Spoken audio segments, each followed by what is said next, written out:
you have a way to defer the tax situation there? Is that what you're telling me? Yes, absolutely. Yes. And so the first one I was referring to is a 1031 exchange, which only applies to investment real estate. The second one I'm referring to is called a deferred sales trust. A real eye-opener to see that there are ways that people can use the regulatory framework, if properly structured, to invest 1031 exchange dollars in things that you would not think were like-minded to what they from. So it was very impressive. I gotta say, you are the first one I've seen pull this off, and I'm pretty hesitant to believe in a lot of these kinds of things. So it's a major feat for me to say, wow, this actually really worked, and it was really cool. 1031 is a way to shelter your income when you sell the thing. The DST is a way to avoid the 1031 and not have to suffer the time penalty. Our career and during different tax periods, we've seen, these tax avoidance, tax minimization, offshore, all these different strategies undertaken to minimize or avoid taxes. And then I can tell you that, some of them are just not worth the trouble. And so I was skeptical. Admittedly, I was skeptical. I thought, oh yeah, here we go, another one of these, right? And then they say, no, it really is different, right? So look more closely. We looked more closely. We had, honestly, 2 years of conversations. 2 years. Now we were being due diligence at the same time that we were doing due diligence, but 2 years is a long time to be, sort of flirting with the idea of and getting to know the people and getting to really understand the transaction. Yeah, long story short, we got comfortable, although we are not tax attorneys, lawyers, or estate planning attorneys, that at least, from an investment perspective, that, it made sense to sell a highly appreciated asset, get liquid, hold that in this type of a deferred or installment sale type of instrument, and then just be in a position then to do the most important thing. I'm probably stealing your next question, which is time. They say, well, you can't make more time. You can. The Deferred Sales Trust, in a way, allows you to lengthen the investment time horizon for those assets after getting liquid, but before having to feel the tax impact. And from an investment manager's perspective, time horizon is the most important element in investing. Hello, everybody. Welcome. How are we doing today? It's happy Friday to you, wherever you may be. I'm excited for another Deferred Sales Trust Capital Gains Tax Solutions Mastermind Deferred Sales Trust Masterclass, where we're going to go through what the Deferred Sales Trust is, how it can change your life or change your clients' lives through advanced exit planning, and some of the deal stories that are actually closing. And that's typically what we do. We kind of cover three things, like the vision of what we're talking about here, the deal stories that are actually closing, and some live deals that we're going through right now, so we can really help you understand what's happening, and so you can get a flavor for closing your own deals, either yourself or for your clients.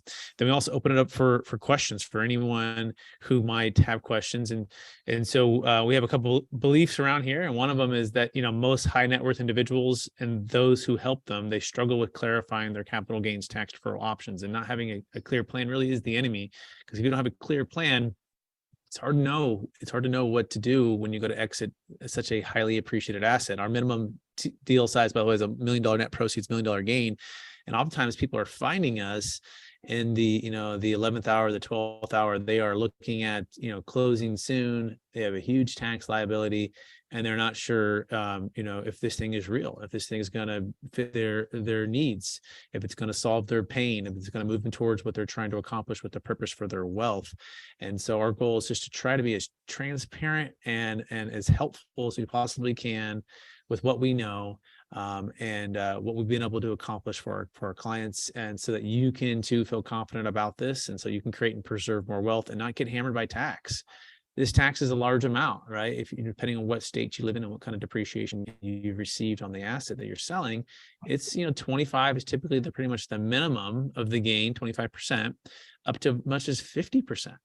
And so you have to ask yourself, if you work so hard or you're so smart to invest in what you've invested in, and now you're looking at selling and of the gain, if you don't have a good plan that honestly takes, I would say, 5 to 10 hours to put together with our team, right? And with the due diligence and talking with the clients' references that we have and the banks and financial advisor and working with your CPA and all of those things, 5 to 10 hours to be able to defer 25 to 50% of your gain. That's pretty incredible, right? How long is it taking you to either save and invest into that cryptocurrency or that primary home or that business, and over all the blood, sweat, and tears for 5, 10, 20, 30 years. And now you're looking to exit. If you can develop a plan in 5 to 10 hours with our team, with your team, by the way, at no cost, no obligation, what would that mean to you and your family legacy? What would that mean to you for your wealth? What would that mean for your retirement? And the other major freedoms that the Deferred Sales Trust offers, which I think is the unique skill set that, or unique value proposition that nothing else we found offers at this point that has a proven track record like the Deferred Sales Trust does. And that's not only location freedom, but that's as well as time freedom, that's entrepreneurial freedom, that's 1031 exchange freedom. We're not having to feel trapped by the 1031 exchange.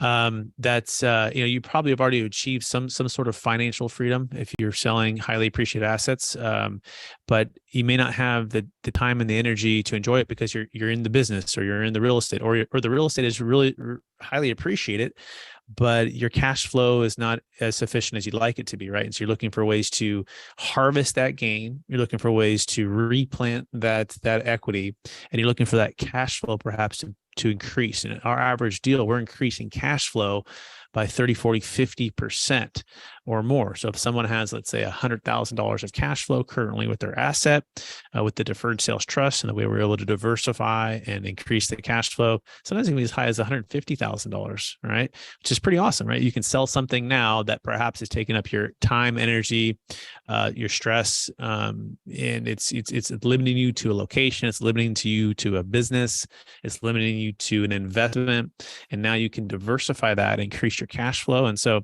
the main thing to ask yourself is, or for your client, if you're asking your client, is what is the pain that you're incurring right now? Like where are you at right now? And then, and what does that look like? And why are you there? Right. And the pain could just be, hey, I just want to retire, or the pain could be, I want to be able to, sell my high-end primary home and relocate or diversify my wealth. And then where are you trying to go? And what does that look like? And part of the Deferred Sales Trust is we can give you these freedoms. We can customize it to your needs. And that's why we're so excited about it. That's why we focus like a laser on that one strategy. And there's other strategies too, like the 1031 exchange, the Delaware Statutory Trust, there's Charitable Remainder Trust, and those have their positions in their place as well. We work with professionals to execute those. But the Deferred Sales Trust, we believe, can provide so many things, especially in times like this. That being said, I'm joined by some amazing strategic alliances. And in fact, if not the number one, one of the top financial advisors in the country. He's a CFP. He's amazing. His name is Jake Miller. Jake, how are you doing today? You with us? I'm doing very well, Brett. Thank you for that introduction. And it's always good to be Friday. Not only do we have the weekend following us, but we have this great panel discussion where we can talk with business owners, real estate investors of many different things, from crypto to they own water rights or racehorses. And so even though we talk about the DST every Friday, the stories are always different. And the questions that we get, we have to answer in a very customized and specific way based on the people here in the room with us. So happy to be here. Absolutely. And happy to have you here. And we might also have co-hosts of the Capital Gains Tax Solutions podcast. If you haven't checked that out, you can check that out on iTunes, and also our YouTube channel with Capital Gains Tax Solutions, where we bring on amazing guests like Jake Miller and other CPAs, other commercial real estate experts, crypto experts. And we talk about building wealth, leadership. We talk about exiting, well with the Deferred Sales Trust, all of those things. That's Capital Gains Tax Solutions podcast. You can subscribe to that. But my co-host is Pierce York. He helps to run the show. He's a Newport Beach real estate specialist, commercial and luxury. And Pierce, are you in the house? He may not be here. He's on the beach today. So that's okay. Well, that's a shout out for Pierce. That being said, so we're going to talk about a couple deal stories now. But also while you're here, if you have questions about anything I just said about the kind of the intro there, right, about the freedoms, even questions about a live deal or anything that comes up, you can put that in the chat. We're also give you a chance to unmute yourself here in about 10 minutes or so, where you can ask live questions. But I want to go through a couple deals. So last week I kind of introduced the 5 freedoms, right, and a couple actual deals that those clients are looking to achieve. So again, if you're a business professional, you always want to clarify what's the A, where's your client now, what's the pain point, what's the big problem that you're trying to solve, they're trying to solve, and how is your unique skill set going to help them solve that and achieve that goal. And this has to do with the location freedom. Is this first deal story that I'll talk about today, and that had to do with the client who was selling a high-end primary luxury home in Palo Alto. And he had lived there for over 20 years, and he was looking at a huge gain, and his kids are all gone. So he's single at this point. Kids are gone, 6 kids, and he's in this big house. And he is the classic example of real estate rich. And then as far as the cash flow from passive assets, it was more like, very low cash flow, because he's living in the house that's worth, about over $8 million. But he's a single guy. He's like, oh, my kids are gone. He goes, but if I sell, I'm going to get hammered with tax. So he just, and he goes, I don't want to rent it out. It's not a great rental either. Right. But he goes, I don't know what to do. I don't know what to do. And so he just didn't sell. He couldn't sell. In fact, he had debt and had so much gain that after his tax and off his debt payoff, he's looking at walking away with next to like nothing. So he's like, I'm trapped, Brett. Can you provide with me not only some cash flow freedom from this deal? Can you provide me location freedom? Because I also want to, guess what, move out of California. Surprise, surprise. A lot of people moving out of California these days, and he wanted to relocate to a little bit lower tax state, and also next to some family in Nevada. That doesn't touch home at all, does it, Brett? Wanting to move out of California? Yeah, it's really the tax flow, situation a lot of people are in right now. It's not just the cash flow that they're looking at. It's also like, hey, now the tax flow pendulum is starting to swing, greater than, or at least closer to the cash flow pendulum, which is everyone's always talking cash flow, but more and more, because the government continues to spend and increase their appetite. It doesn't seem like they're slowing down at all. They're increasing the taxes. So you've got to have a tax flow plan. So that was part of his tax flow plan. That's part of why we talked about the Deferred Sales Trust, because what's cool about it is you can not only sell and have that location freedom, he can move where he wants, but as he receives payments from the trust, he's able to receive them in Nevada once he established Nevada residency. Now, Jake, talk about that so people don't get confused, because some people might think, well, does that mean I can pay my capital gains tax in Nevada? So Jake, walk through that scenario. If someone were to sell, let's even say a New York or another high tax state like Pennsylvania, or Massachusetts, and they're looking at, maybe relocating to like a Florida, how would the capital gains tax be treated, and how would the ordinary income tax from the interest payments be treated from the trust? Absolutely. So we have to understand where the asset has nexus.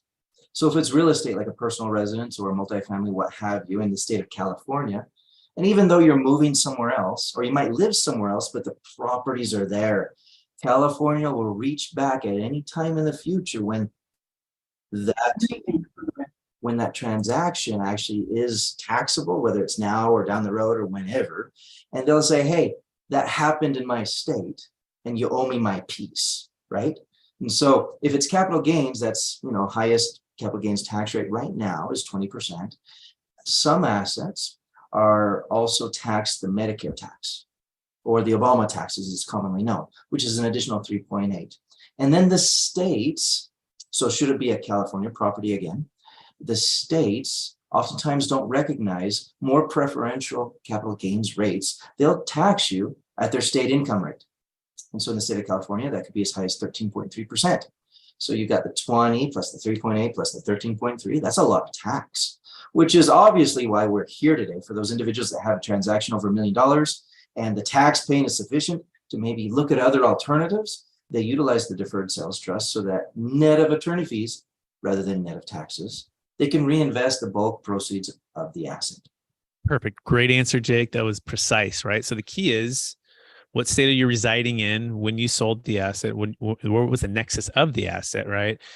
So talk with your CP about that. But let's say you live in New York or California, that cap gains tax is going to follow you right? No matter where you move, if and when you actually dip into the principal.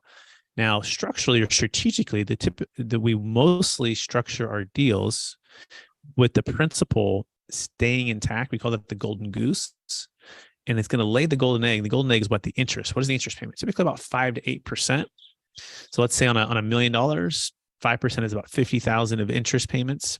And most of our clients will just live off of that interest or a portion of that interest.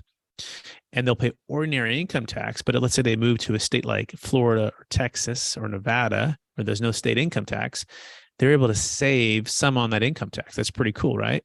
But should they dip into the principal, the million, the golden goose, right? They're going to pay cap gains tax on that. It's never going to go away, right? Because otherwise, someone like a Elon Musk or let's say a Steve Jobs would have just could have just moved to like a Puerto Rico and just sold. So that doesn't make sense. So make sure you get those two lined up. But the overall point of that is the concept is what's called some a little more tax flow planning in some strategic income when you receive it, where you receive it.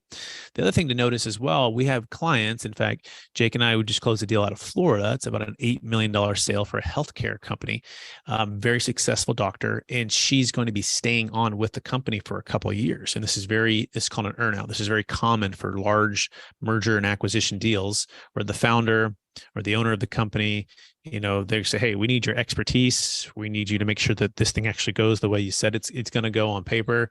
And we don't want you just to walk away and the company to not perform. So you need to stay on. So they say, no problem. And they pay them a salary, sometimes even a higher salary. They negotiate a big deal. In other words, they sell this big asset, and hers is about 8 million, huge asset, right? And it's, let's say it's 8%. That's a lot of income, but she's still making a very high income. She's not fully retired yet. And over the next couple of years, she's going to work for this company. Well, guess what we do? We structure the note payment to be 2 or 3 years from now, right? When she's actually going to be retiring. That's pretty cool, right? So in other words, it's like an IRA in that the interest is accruing and building, and she's not being taxed on it. It's income tax deferral and capital gains tax deferral. It's in a deferral state while she's still a high income earner. And then guess what? In a couple of years, she actually, let's say, retires or earns that earnout. And at that point, her income drops to zero, right, or close to it. And that's when she turns on the trust to replace her income. So in the meantime, she's been earning and using the rule of compounding interest or law of compounding interest, which states that we can earn about 7% compounding over any, let's say over any 10-year period of time, we can double that amount. So let's imagine it was an $8 million sale and all 8 million goes into the trust. And she's just saying, hey, delay the payments for a couple of years. She's able to use that compounding interest effect, right? Eighth wonder of the world to start to build that and delay tax is another way to think about the trust. If you're trying to like conceptualize it, think of it like, it's a delayed tax trust. Yeah, it's a delayed tax. It's like an IRA. It's like, what's an IRA do? Well, it's basically a delayed tax retirement plan, right? In this scenario, we're like a delayed tax exit retirement plan, right? So she's delaying that. She's waiting, and then she's going to start receiving income when it makes sense for her. And we call that the tax flow game, right? All strategically aligning with her goals and what she's trying to accomplish, which again, I'm going to go back to that. Where are you at right now? If you're trying to sell something and you're looking at the deferred sales trust for yourself, what is the pain point? And then what's the pleasure or what's the outcome? Where are you trying to go? Right. And then what tool, what team specifically is going to help you to accomplish that? And that's what we love to do. We don't have my Rubik's Cube today. Today I'm actually in Kona, Hawaii. If anyone's wondering, if you hear those birds in the background. So the ocean is like somewhere back there, like back there over the top, but here with the family for 2 weeks. And so I'll actually be shooting here next week as well. But for some people, it's retiring to like a Kona, Hawaii, right? In fact, I had some clients who sold out of San Francisco a duplex and a primary home, and that was their dream. And they were real estate rich. They were cash flow, lower than they wanted to be, and they were highly appreciated. And so they used the Deferred Sales Trust. It was actually the first one that I know of where it was a combo, where it was a duplex. And so they did the Deferred Sales Trust for each side, primary part of the duplex, and then the investment part. And then they were able to put it all into one place, put it in their scenario. They wanted to put it in investment grade securities. They didn't really want to own real estate. They weren't really real estate people. They kind of accidentally fell into that deal a long time ago, and the value went up. And then they used the deferred sales trust, but they actually moved to here to Kona, Hawaii. I'm going to try to get together with him this week. I've actually still never met him. It was all through COVID when everything happened, and we kind of did Zooms and calls. But that was their dream. They said, "Hey, how do we get out of San Francisco? How do we get out of California? How do we get out of the fast-paced big city into a slower paced place? But how do we use our tax flow planning with the deferred sales trust to accomplish that?" So we've talked about time freedom. We've talked about location freedom. We've talked about some tax flow planning. And again, as you had questions or thoughts or comments, you can put them in the chat. Put your first name, where you're from, and what question you might have. And we're gonna want to answer those. We don't want you to lose your questions as you have them, because Jake and I can talk a lot, and we don't want you to lose those thoughts. So make sure you put those in the chat. But Jake, any thoughts or comments on anything I just said, or anything you want to add to that? I think one of the wonderful things is that we help enable people to do what they're hoping to accomplish. A lot of times there are other people that just don't understand or have these tools, and they're forcing other products or tools or services to try and accomplish what they wish to, and it's not as efficient. And so having all the tools in your tool belt and having all the resources available to you and all the experts at your fingertips oftentimes enables people to have a more favorable outcome. Just everything that you mentioned, Brett, reverted back to what the client's goals and objectives were.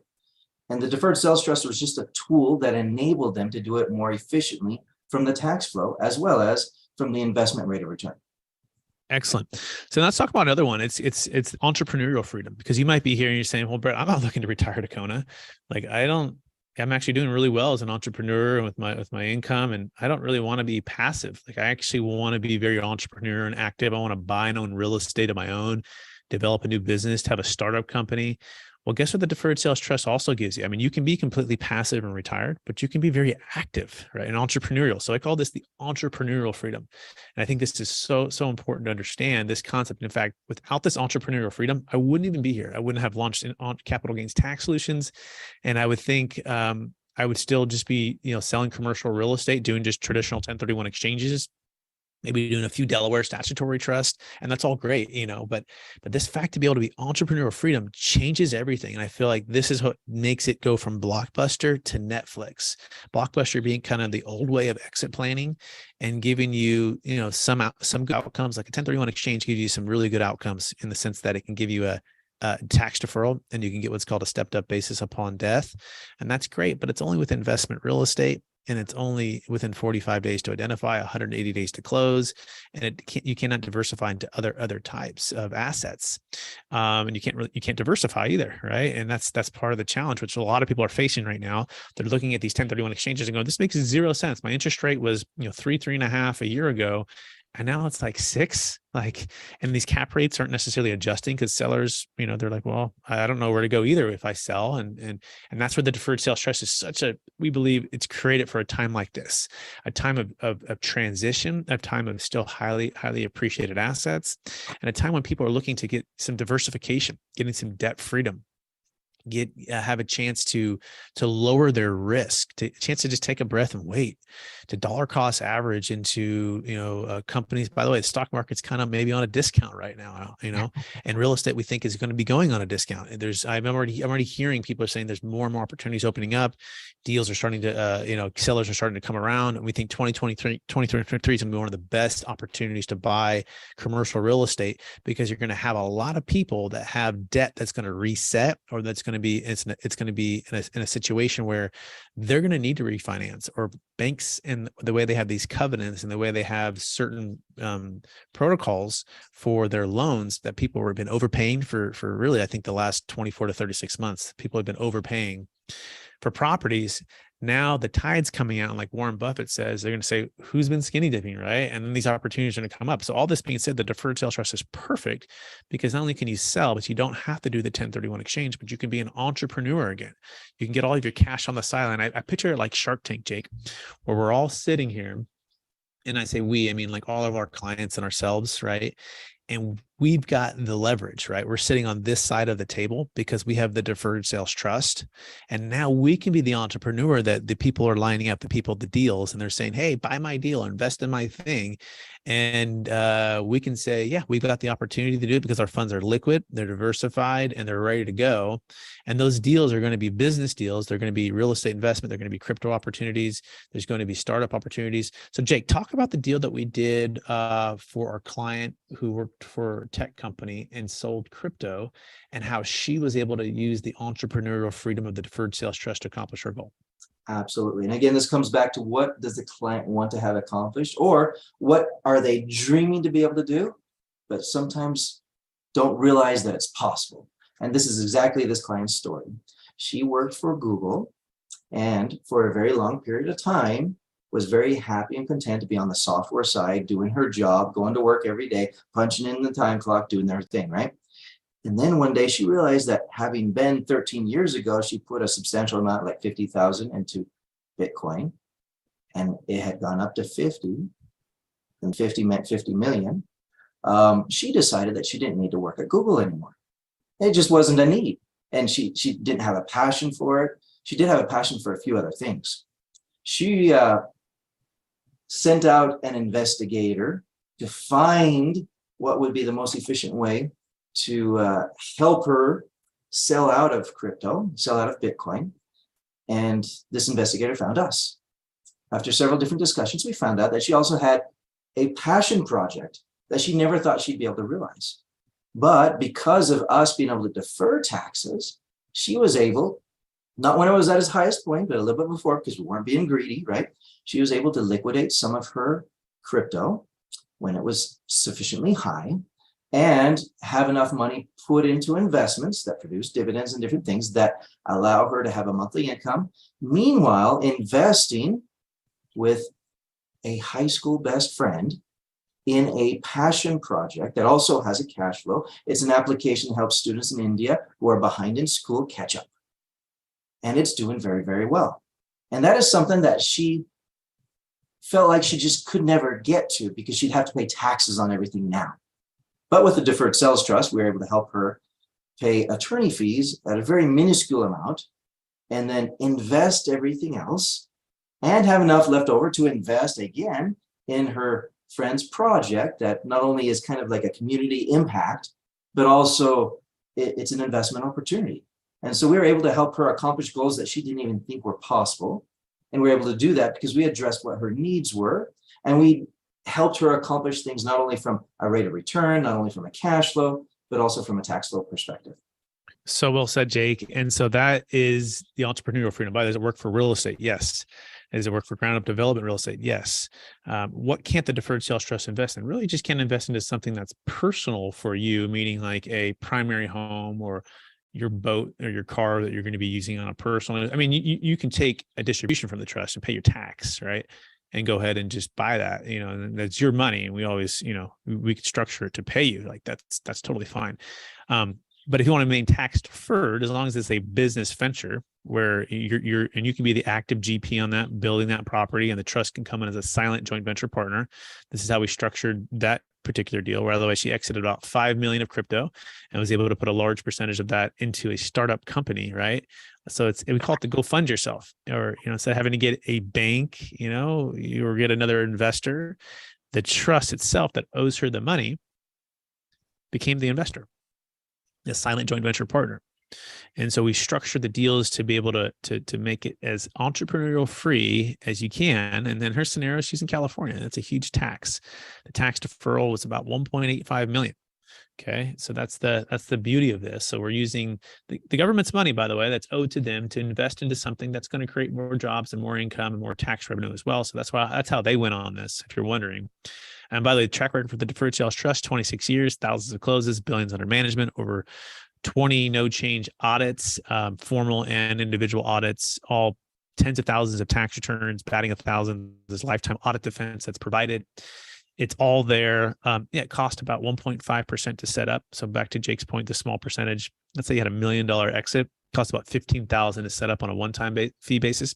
And it's about 15 to 20,000 on a recurring basis for Jake and I, as the trustee and Jake as the financial advisor, collectively to manage it. Now, we typically are netting around 6, 7, 8% net of those 1.5% to 2% on a recurring fee basis. So let's say it's $1 million at 8%, that's 80,000. We're typically over any 10-year term earning about 9.5 to 10. Past performance, not a guarantee of future results, but we got to go make that money and earn that. But if you're deferring 25 to 50%, we're already way ahead of the game. And so that's how we do the math here. That's why we have $1 million net proceeds, $1 million gain. It's got to be large enough to have enough pain, or enough gain, if you will. And that gain has enough tax to make this work. That being said, we're going to open up for questions now for anybody. You can type it in the chat. You can also unmute yourself and just say hello to us. Say your first name, where you're from, and what question that you have. It could be a live deal. It could be a comment as well. Anything you like. We're here to talk and to help you mastermind or become more of a strategic capital gains tax solutions expert. So anybody have any questions for us, Jake or I? And I can also just encourage people too. We've got Eddie, we've got Ian, we got Jessica, we got Juan, we got Kristen, we got Lionel, we've got Micah, we got Patel or Harsh. I'm not sure I think Harsh might be his first name. Sylvia, Cheryl, Sam. Yeah, I think I'm going to call someone out, Brett, because Harsh is joining us from the Chicago area. He's part of a group of young serial entrepreneurs who are just in everything, it seems. Harsh, do you mind saying hello and maybe commenting? I know that you and your partners have sold things in the past, and maybe you have a few comments or questions that you'd like to send out our way. Yeah. Hey, everyone. My name's Harsh. As Jake mentioned, I'm from the Chicagoland area. So I work with me and 3 other partners. Where we've put together some businesses. Our most recent one was starting up a COVID lab here in Chicago. So we were pretty heavily focused on that the last, I want to say 2 years, getting that set up from ground up. And now we're trying to shift more into real estate and get just trying to get our hands on just different industries as well. Because one thing we've learned from COVID is you can't just put all your marbles into one basket essentially. And we want to get out and just try different industries. So right now we are pivoting towards real estate. And I've been talking to Jake for a few weeks now, or actually a few months. So he mentioned this recently. So I'm definitely interested in just kind of learning more. And then when we do have eventually down the road, when we have real estate and when we do sell it, just to kind of be ahead of the curve and not plan for it in a year from now, trying to get a head start now. Yeah. One thing I'll throw out, that if at some point in the future you sell one of your revenue channels, or you sell a patent or a process, because I understand you guys are also in a little bit of technology.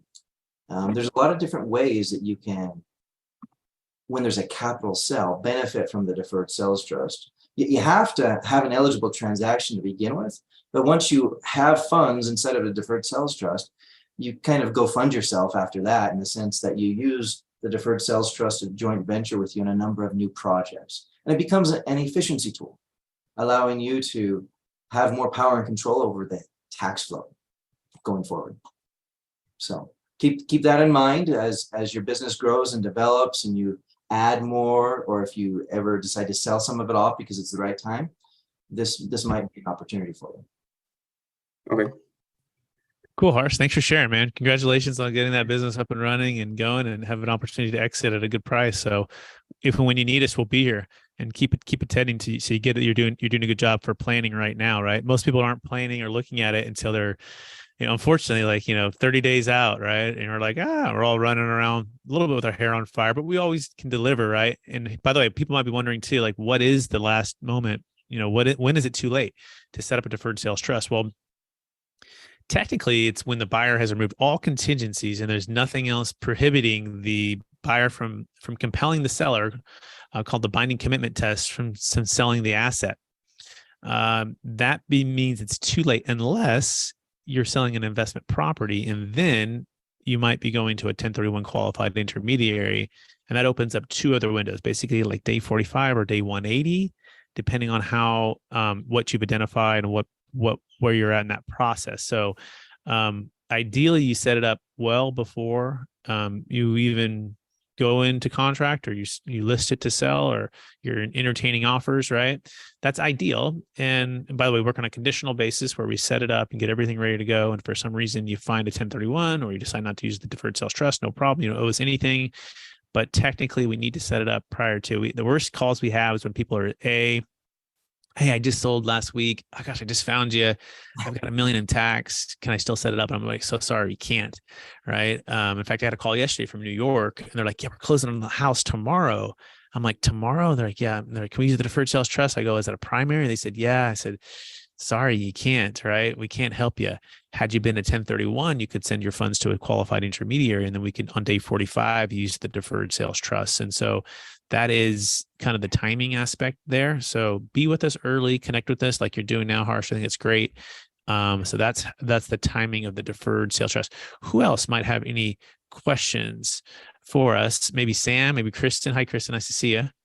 Yeah, I've got a couple questions if you Sure. don't mind. So one of them is, if we have a client that has sold their business already, but it's on an installment sale and the installment note is for $1 million and it's going to pay in January, is the deferred sales trust anything we can use? Can you transfer an installment note to a deferred sales trust? It all depends. However, generally speaking, yes. So we'd have to see kind of an x-ray of the deal, how the installment sale was structured, what it was structured from, with the entity that was selling the asset. But generally speaking, yes, we can basically extend this installment. And this is a great point, right? So, and by the way, the essence, or actually the foundation of the deferred sales trust is just an installment sale. The difference here, Christian's client sold on installment to the buyer, right? And the difference is now, and this is why traditional installment sales are blockbuster, right? Because this person's going to pay off in January, which all of a sudden the client's like, well, I got a couple months, or I don't know maybe it's a year or two since they've sold the business. And all of a sudden I'm going to pay tax anyway. So most people like to not do installment sales. I mean, they kick the can a little bit. So think of this as an installment sale Netflix version, because now we can move the asset to the trust. And now we can extend that installment sale for 10 more years. And every 10 years, you can renew for 10 more years. And this is also what gives me comfort in the actual legal aspect of the structure, because it's based upon an installment sale, a seller carryback. We all know that. It's simple, actually. But whenever we bring in a third-party trustee, that's my role, and the trust, that's the part where it's just new for people. And they go, whoa, well, that's just a little bit different. It's 3 parties now versus just one. My collateral is not just the business or the asset that I sold. No, it's even better. Your collateral can be secured against the biggest companies in the world. It can be secured against your new business, or your new assets, your new ventures. It can be secured and diversified, dollar cost average. That's why it's Netflix. So yes, we can likely help. But I would say, Christian, let's get together now, right? Because we're going to have Jake and I are going to have, and the tax attorney, going to have a very busy November and December. There's a lot of people exiting right now, while the market is still, let's say, relatively holding on. So just get with us early. Let's review it. Let's have a consultation. Okay. Okay. And then I have another question. Is there ever a time, so I have a client that's going to be selling $5 million worth of land. And he wants to use a part of it to build a home, a personal residence. So is there ever a time when we would do like a 1031 on part and then the deferred sales trust on the other part? Or would we just do the whole deal as a deferred sales trust and take out what you need when you need it? It's a great question. I'll answer the first part and let Jane answer the second part. So it all depends. So if they're trying to accomplish a portion of it, which would be boot, by the way, it'd be boot regardless. If it's a 1031, you're taking $1 million to go, let's say, build a home or buy your primary home, it's going to be boot for that. It's also going to be boot for the deferred sales trust. Okay. So to the extent that they need or want some capital, that's fine. What we would do is we would just close the deferred sales trust. All of it, let's just say it's $5 million, all into the trust. Let's say they did a partial $3 million 1031. So now we just close $2 million into the trust. And let's just say, mosquitoes out here. Let's just say they needed $1 million for a primary home. Well, we would make a distribution immediately from the trust. They would pay the tax on that. It's boot. And they'd go ahead and they would do whatever they want with it. They've paid the tax. So Jake, did I miss anything there? Anything else you want to add to that? I think you covered that well. Some of these items, if it's not a personal residence, if it's multifamily or something else, we can Oftentimes, if there's a mortgage over a debt issue or a debt over basis issue, we can combine a 1031 into a Delaware statutory trust fund with the Deferred Sales Trust and help it help that debt repayment or get rid of the need to repay that debt so that the individuals end up with more cash in the DST that they can reinvest. So you're referring to debt on the property, like he has a $700,000 mortgage on the $5 million land. Oftentimes this is incurred when people end up purchasing a property and that establishes their basis. And then later on they refinance it and they use the funds to buy something else. Entrepreneurs do this all the time. They have assets and they leverage them to go buy more assets. If that ends up being more debt than their basis, that has to be paid off prior to the sale, or you can take that debt into some of these highly leveraged instruments that are available in like an Amazon warehouse, what have you. And you can actually, instead of having to pay it off or diminish the actual proceeds that go into the DST, you can just take a little bit of the equity or the proceeds and all of the debt, package it together in one of these accepted packages, 1031 eligible Delaware Statutory Trust Fund. And then you end up with substantially more in your Deferred Sales Trust for reinvestment purposes into other assets. Okay, got it. Thank you. Yeah, that's called debt over basis. And so here are the key facts. Like, what are you selling for? Let's say 5 million. What's the debt? Let's say 700,000. Let's say the basis is 0. So that 700,000 debt over the basis of 0, that needs to be replaced, or it's going to be treated as ordinary income tax. So it's one of the Achilles heels, if you will, of the Deferred Sales Trust, and that we cannot defer capital gains tax and depreciation recapture to the extent that the debt on the asset that you're selling is above your basis. So like Jake said, there's 2 options. Option 1, just pay down the debt prior to the close of escrow. So it cannot be at the close of escrow. You pay it, let's say, a month before escrow closes, not at the closing statement. All right. If you do it there, then it's going to be treated as ordinary income tax, unless option number 2, you're selling an investment property and you can move all of the equity, even though you paid off the debt at closing, to a 1031 qualified intermediary, and then buy an asset via a 1031 exchange with at least $700,000 of debt. So the 1031 basic rules is, sell an asset and buy an asset for equal or greater value. If you sold an asset and it had debt, replace that debt of equal or greater value. If you do those 2 things, you can be typically in a 0 tax situation or a deferral tax situation, right?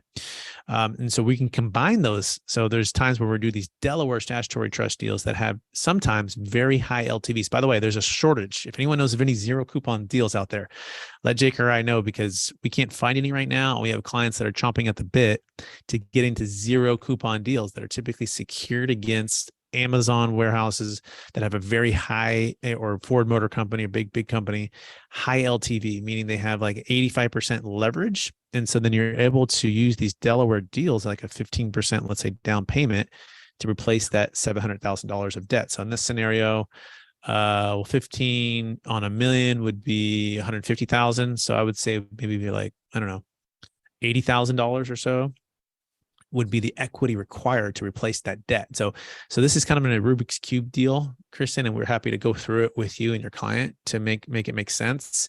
But our key is sometimes we're going to use a little bit of each strategy to accomplish the goal, but then also be able to exit some of that capital and pay some tax on that to buy the primary home. Does that make sense?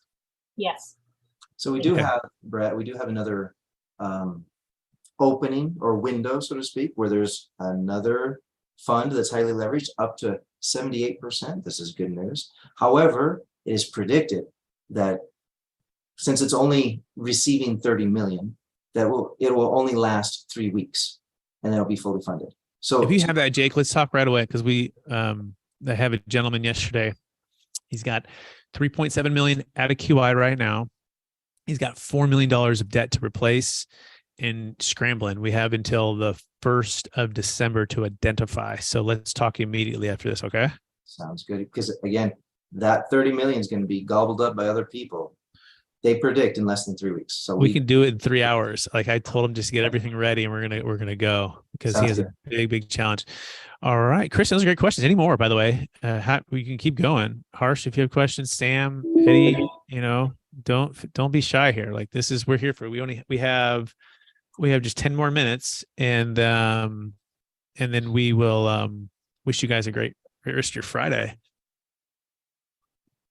So I have one last one. It's super simple. And you've probably told me this before. So DST at death, no step up, but the heirs can step into continuing the income. Does that also mean it's not removed from the value of their estate? Great question. There's 2 deferred sales trusts. And in fact, last week's episode, I think it was last week or the week before, we did an overview of DST 1.0 versus 2.0. 2.0 is also known as DST Plus. They're a little bit different, but they're also similar. DST 1.0, you are correct. The kids do not get a stepped up basis. Why is that? Because they don't own the trust. The trust is not owned by the lender. You've lent the money to the trust. It's an installment sale, right? And so there's no step up in basis to have on something you don't own. What you do own is something called a promissory note, and that promissory note is not step up. There's nothing to step up there. It just continues, and your kids or your heirs can step into your shoes, and you would have that inside of a living trust, and they can continue to tax deferral and continue to receive the cash. They'll pay taxes, they receive it, right? That's where most of our clients will just pass it. And again, they won't dip into the goose that lays the golden egg. They'll live off the interest, but they can, if they want to, just pay their tax. So that's DST 1.0. Now, DST 2.0, the heirs are actually, oh, by the way, the 1.0 is inside of your taxable estate, right? So it would be subject to that 40% death tax should you be a part above and beyond certain amounts, which entered DST 2.0, which is outside of your taxable estate, which is incredible, right? So let's say you had $1 billion of Bitcoin, right? And you're like, oh my gosh, if I don't sell this thing and move it into a deferred sales trust and get it outside my taxable estate, the government's basically going to take 40% of this, right? Which is brutal. You could give it all away to charity, which is awesome, right? You can also try to have a lot of kids and try to gift a lot away, but it's going to be difficult to get it out fast enough. Buy a bunch of life insurance, but that's really expensive. Or you could just literally sell it, let's say tomorrow, move it outside your taxable estate into the DST 2.0, and your children can be the beneficiaries of the trust, okay? And they can inherit that trust outside of your taxable estate and all of the equity there. So that's the short answer. Does that answer the questions that you were asking?